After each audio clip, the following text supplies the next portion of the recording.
नमस्कार, मैं हूं आपके साथ अंकिता पाल। बुलेटिन की शुरुआत करते हैं। मुख्यमंत्री पुष्कर सिंह धामी ने मंगलवार को आराघर धर्मपुर स्थित हनुमान मंदिर में हनुमान और मां दुर्गा और भगवान शिव की पूजा अर्चना की है।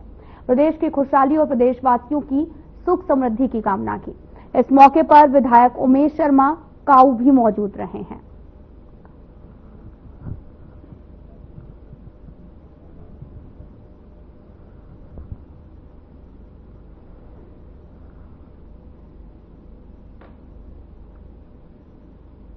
मुख्यमंत्री पुष्कर सिंह धामी ने अधिकारियों को निर्देश दिए हैं कि राज्य में आगामी 10 साल की वित्तीय स्थिति की पूरी योजना तैयार की जाए।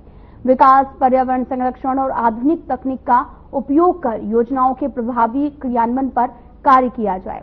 आगामी 10 सालों के राज्य के आय के संसाधन बढ़ाने के लिए आर्थिक विकास की रूपरेखा तैयार की जाए। राज्य की आर्थिकी से भी जुड़े पर्यटन, तीर्थाटन और साथ ही ऊर्जा, कनेक्टिविटी, उद्योग, कृषि, ग्रामीण विकास, शिक्षा, स्वास्थ्य, कौशल विकास, सामाजिक कल्याण, अन्य महत्वपूर्ण क्षेत्रों में सुनियोजित तरीके से कार्य किया जाए।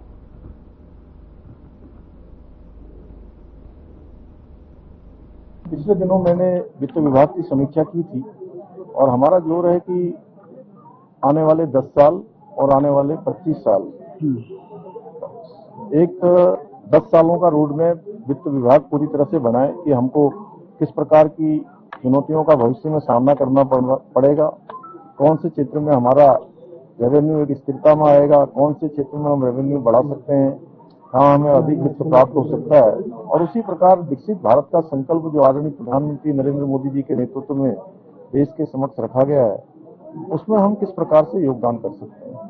तो हम दोनों ही विजन लेकर चल रहे हैं, जिससे कि आने वाले भविष्य में कहीं भी हमें वित्त के क्षेत्र में किसी प्रकार की चुनौती, किसी प्रकार का संकट हमारे सामने न खड़ा हो और हमारा राज्य निरंतर प्रगति को आगे बढ़े।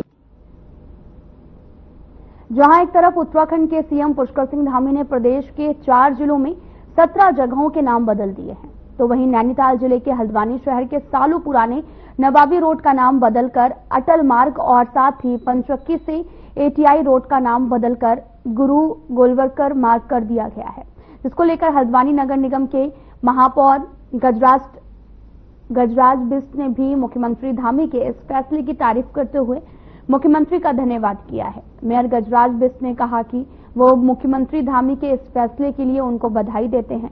तो वहीं उन्होंने इस नवरात्रि के दौरान ही हल्द्वानी की कुछ और सड़कों के नाम बदलने की बात कही है।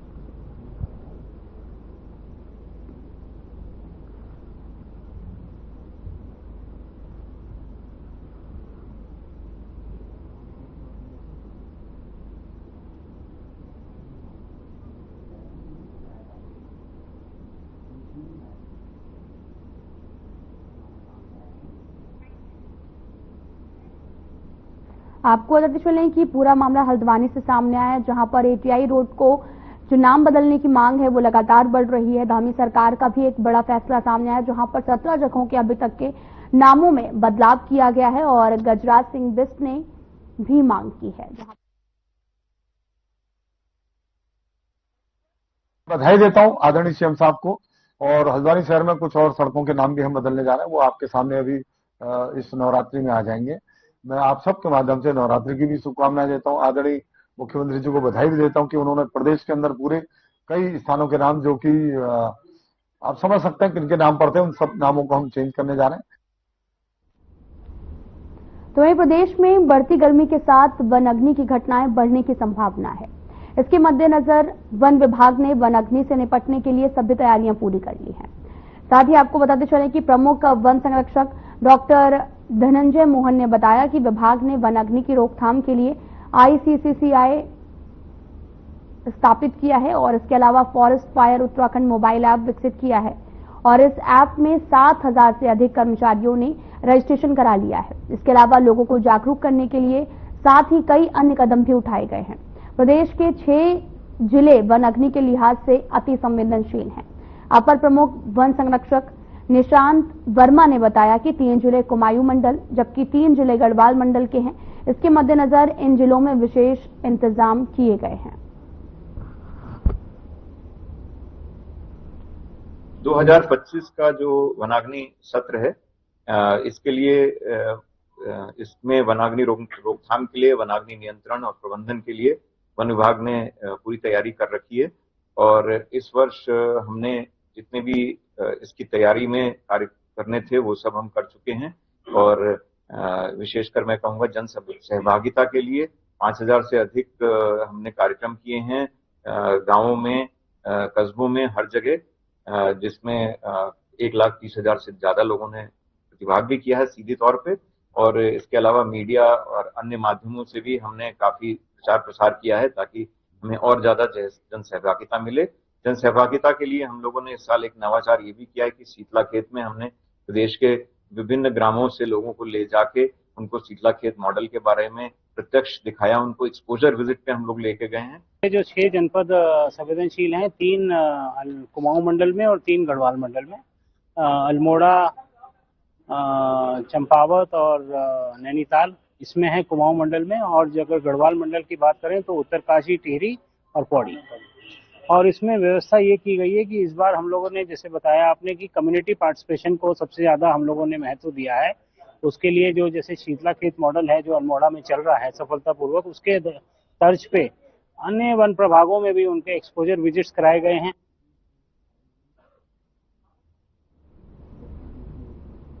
उत्तराखंड में समान नागरिक संहिता कानून लागू करने पर सीएम पुष्कर सिंह धामी का बरेली में स्वागत किया गया है। साथ ही आपको यह भी बताते चलें कि यूनिवर्सिटी में आयोजित स्वागत और अभिनंदन समारोह में धामी ने कहा कि कानून लागू होने के बाद से जब भी उत्तराखंड की मुस्लिम महिलाएं उनसे मिलती हैं तो आभार जताती हैं, क्योंकि इस कानून से एक धर्म विशेष में व्याप्त कुरीतियों में से भी जो निजात है वो मिली है।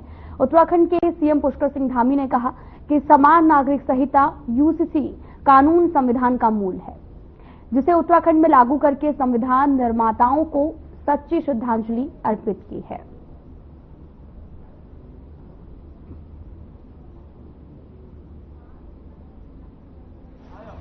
कुछ समुदाय के लिए अलग अलग व्यक्तिगत कानूनों के कारण भेदभाव, असमानता और अन्याय की स्थिति है, जिसके बारे में कटारिया जी कहते समरसता, ममता, ये कोसों दूर हो रही थी।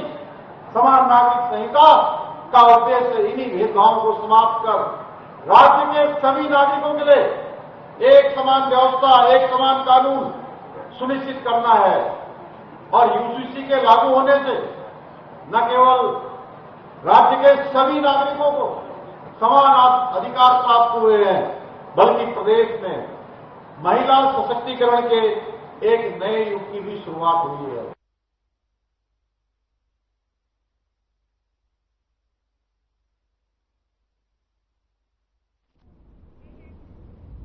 डोईवाला देहरादून के बीच में लच्छीवाला टोल प्लाजा पर लगातार हो रहे एक्सीडेंट को देखते हुए आज टोल प्लाजा को हटाने की मांग को लेकर बड़ा प्रदर्शन कांग्रेस और राष्ट्रवादी रीजनल पार्टी ने किया है।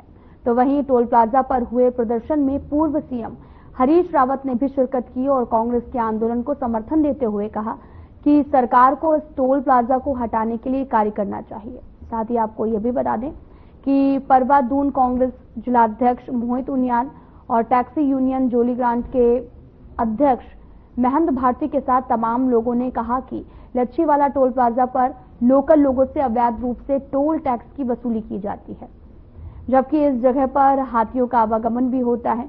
अब ये टोल प्लाजा दुर्घटनाओं का कारण बन गया है, इसलिए जनहित में इस टोल प्लाजा को यहां से हटाकर अन्यथा अन्य जगह पर स्थापित किया जाए।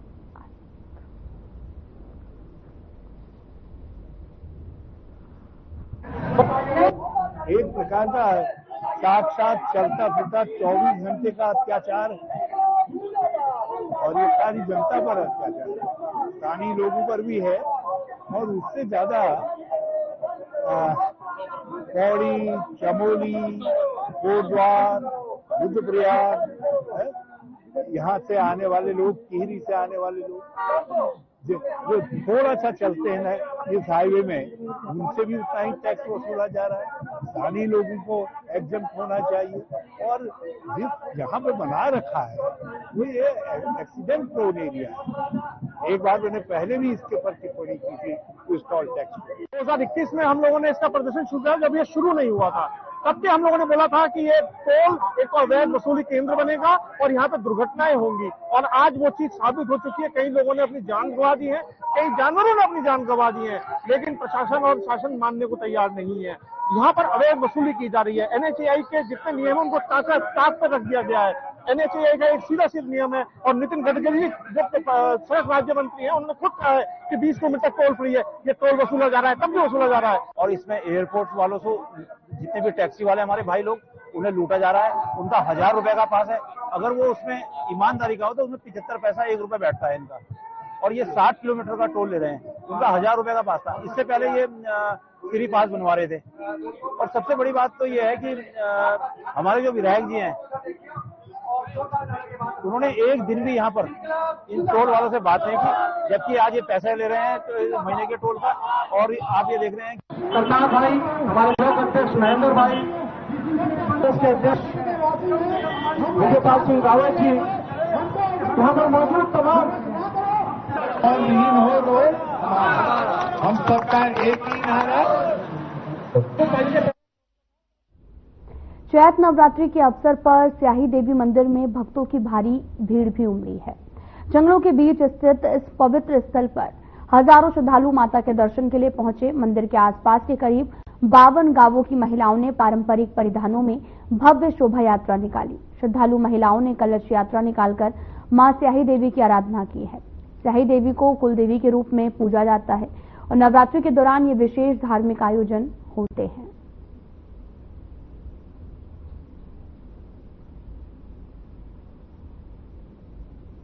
आज पिछले 4 सालों से यहाँ पर भागवत कथा का आयोजन किया जा रहा है। आज ये 5वां साल है। आज ये चारों शैली मंदिर के चारों ओर से, पहाड़ी घाट से और इधर आपका मछली से और आपका जो डोवा जुड़ का फोन, समस्त गांव 52 गाँवों से भी अधिक गाँवों से यहाँ पर समस्त जनता यहाँ पर एकत्रित हुई है कलश यात्रा में। और यहाँ पर लगभग अभी करीब 3000 से 4000 की संख्या में महिलाएं कलश यात्रा में शामिल हुई हैं। हिंदू नववर्ष की हार्दिक शुभकामनाएं। और ये आज हम यहाँ अपने गांव के प्राचीन मंदिर स्याही देवी मंदिर में ऐसे एकत्रित हुए हैं। यहाँ जो ये चैत्र की नवरात्रि होती है, इसमें हर साल भागवत का आयोजन किया जाता है। यहाँ सभी गांवों की 52 गांवों की महिलाएं, पुरुष, वहाँ के हमारे भाई बहन, हमारे पंडित, सब लोग पंडित जी यहाँ आते हैं। और सब ज्यादातर यहाँ आप देख सकते हैं हमारी मातृशक्ति बहुत बढ़ चढ़ के सहभागिता लेती है। और यहाँ हर गाँव से मतलब जितनी भी महिलाएं होंगी, महिलाओं की संख्या ज्यादा ही रहती है। और उनके साथ बच्चे, घर परिवार, उनका सब सही रहता है। सबकी माँ पर इतनी आस्था है कि हर कोई आए बिना रह नहीं सकता है। बाकी साल भर यहाँ भक्तों का आना जाना लगे रहता है। उत्तराखंड विज्ञान एवं प्रौद्योगिकी परिषद के महानिदेशक डॉक्टर दुर्गेश पंत मानस सेंटर अल्मोड़ा पहुंचे हैं। और इस दौरान आपको ये भी बताते चले कि उन्होंने केंद्र के वैज्ञानिकों एवं अधिकारियों के साथ सेंटर की गतिविधियों की समीक्षा बैठक की है। पिछले 1 साल से कुमायूं क्षेत्र के कई विद्यालयों के 16,000 से अधिक विद्यार्थियों और शोधकर्ताओं ने भी इसका अवलोकन किया है। साथ ही कई नई तकनीकों पर भी विचार विमर्श किया गया। वहीं प्रदेश में साइंस सिटी के अलावा 10 जनपदों में साइंस केंद्र विकसित किए जा रहे हैं और सभी विकास खंडों में साइंस लैब ऑन व्हील की स्थापना की जाएगी।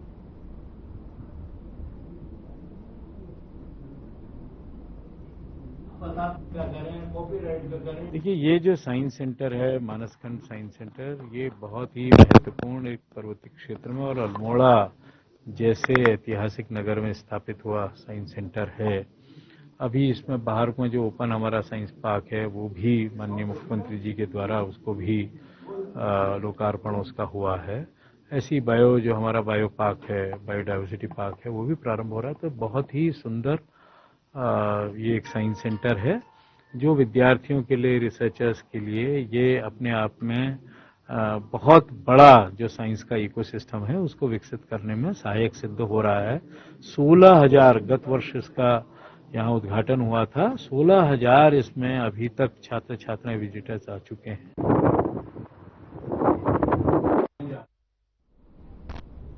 यूकेडी नेता आशीष नेगी और आशुतोष नेगी की गिरफ्तारी के बाद में दल के कार्यकर्ताओं में काफी ज्यादा आक्रोश है। अल्मोड़ा चौघानपाटा में उत्तराखंड क्रांति दल के कार्यकर्ताओं ने प्रदेश सरकार का पुतला फूंका है और जबरदस्त नारेबाजी की है। दरअसल यूकेडी कार्यकर्ताओं ने कहा कि बाहरी व्यक्तियों द्वारा पहाड़ के एक युवक का उत्पीड़न करने के विरोध में उनके युवा साथियों ने इसके खिलाफ आवाज भी उठाई है, लेकिन उन पर ही रंगदारी जैसी संगीन आरोप में मुकदमा दर्ज कर उन्हें जेल भेज दिया गया है, जो कि दुर्भाग्यपूर्ण है। और साथ ही ये भी कहा कि यूकेडी नेताओं को रिहा नहीं किया गया तो उत्तराखंड क्रांति दल पूरे प्रदेश में आंदोलन करेगी।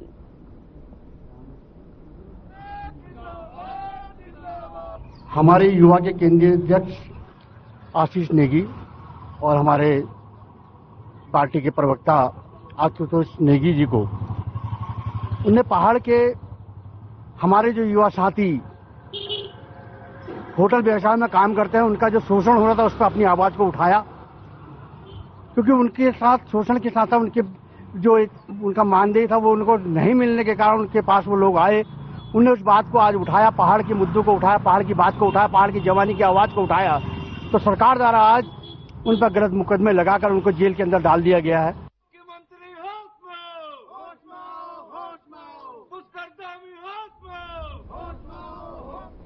देश के पूर्व प्रधानमंत्री गोविंद वल्लभ पंत के गांव एवं आसपास के क्षेत्र में आज भी बुनियादी सुविधाओं की कमी बनी है, जैसे सड़क और पेयजल मुख्य है। और आपको ये भी बताते चले कि क्षेत्रीय लोग लगातार सरकार से इन बुनियादी सुविधाओं की मांग करते आ रहे हैं। जीआईसी खूट विद्यालय में पेयजल की उचित व्यवस्था नहीं होने से छात्र छात्राओं को परेशानियों का सामना करना पड़ रहा है। वहीं ग्राम पंचायत खूट, धामस, चाड़, सेनार और साथ ही रौन और डाल क्षेत्र की लगभग 25,000 की आबादी सड़क एवं कोसी नदी पर पुल निर्माण की मांग को लेकर अब आंदोलन की राह पर है।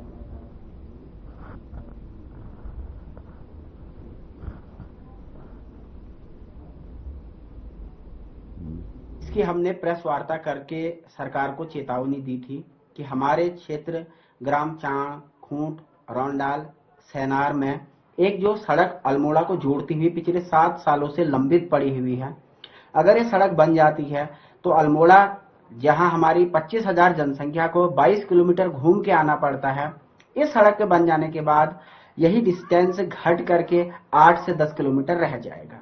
तो इस सड़क पर कोसी नदी पे एक पुल बनना है और इस सड़क का डामरीकरण होना है। सड़क की कटाई हो चुकी है।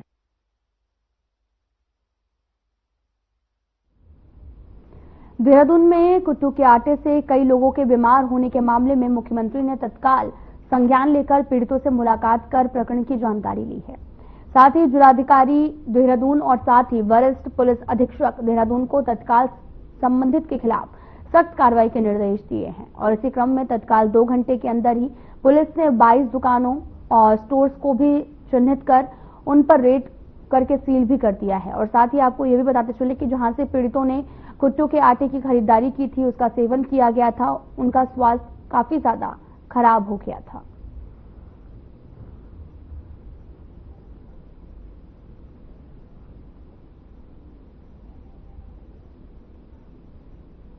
वोमिटिंग और घबराहट की शिकायत हो रही है। तो इसमें प्राथमिक जांच की गई तो पता चला कि इन्होंने जो व्रत का आटा, जो से कुट्टू का आटा कहते हैं, इसका सेवन किया था। उसके बाद से रात्रि में इनकी कुछ की सुबह उसके रिएक्शन के कारण तबियत खराब हुई। जैसे ही ये सूचना मिली तत्काल ही इसमें संबंधित सभी विभागों से समन्वय बनाया गया और पुलिस द्वारा जो प्राथमिक इसमें जानकारी पूछताछ भी लोगों से की गई, जो लोग एडमिट हो रहे थे कि उन्होंने कहां से आटा खरीदा हो, जिससे हम सोर्स का पता कर सके। इस तरह पुलिस ने विद इन 2 आवर्स जो है 22 दुकानों को ऐसा चिन्हित किया जहां पर विभिन्न तरह के लोगों ने जाकर आटा खरीदा था, उसका सेवन किया, जिसके बाद उनकी तबियत थोड़ी खराब हुई थी।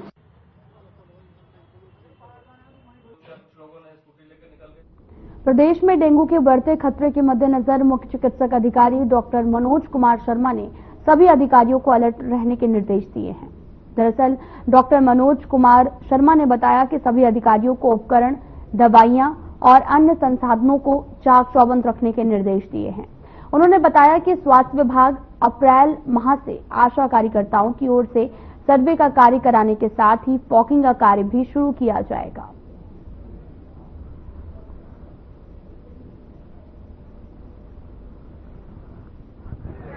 अभी जो डेंगू में हमने जो बैठक की थी, अभी सभी को ये निर्देश दिए हैं कि अपने यहाँ ये सब जांच लें कि जो उपकरण हैं, जो दवाइयां हैं, जो जरूरी चीजें हैं, संसाधन है, वो आपके पास में है कि नहीं।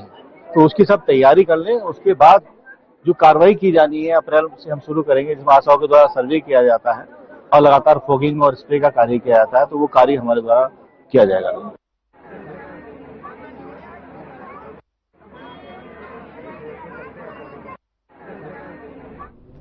खटीमा विधायक भुवन चंद कापड़ी ने कार्यकर्ताओं, ग्रामीणों और जनप्रतिनिधियों के साथ में ओवरलोड खनन वाहनों के खिलाफ विरोध जताते हुए जमकर धरना प्रदर्शन किया है। शासन प्रशासन को सचेत करते हुए तत्काल इसे रोकने की भी मांग की है। खटीमा के दिया गांव स्थित कामन नदी में खनन पट्टा धारकों के माध्यम से सिल्ट खनन में विगत 1.5 माह से चल रहे ओवरलोड वाहनों से ग्रामीण क्षेत्र की सड़कें बुरी तरीके से क्षतिग्रस्त हो गई हैं। सड़कों पर बनी अनेकों पुलिया भी टूटने की कगार पर है।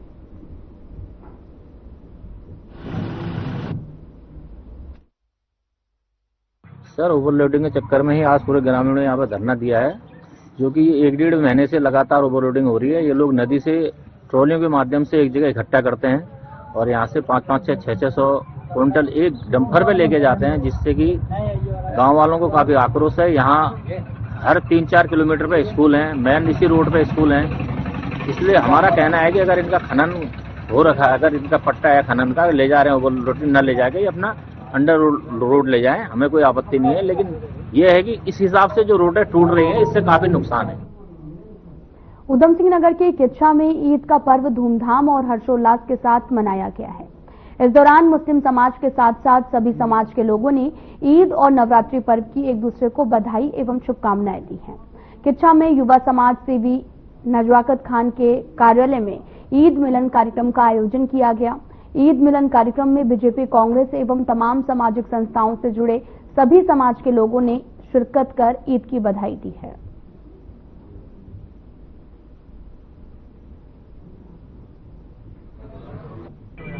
बहुत बड़ी मुबारकबाद है सब लोगों को। एक ऐसा त्योहार है जैसे अमन चैन की दुआ मांगी जाती है। जी सारा समाज, मुस्लिम समाज ईद पर दुआ पे करता है, मस्जिदों पर और अमन चैन की दुआएं मांगता है। देश के अंदर, प्रदेश के अंदर अमन चैन रहे, भाईचारा रहे, और यही ईद मिलन है।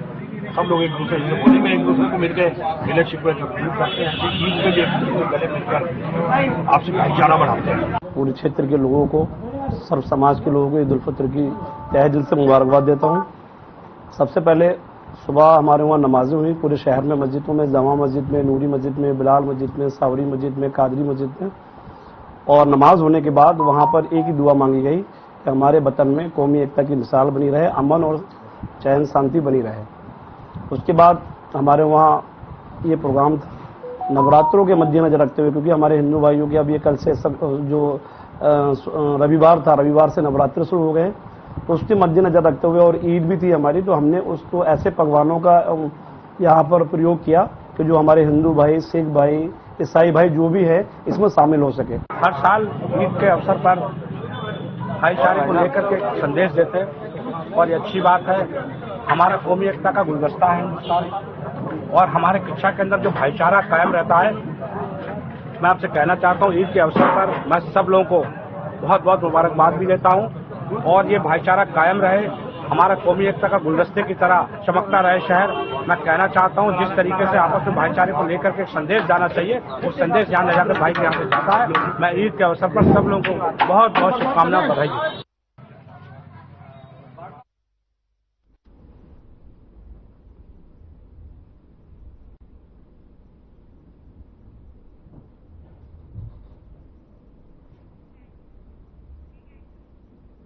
फिलहाल वीडियो में इतना ही। नमस्कार।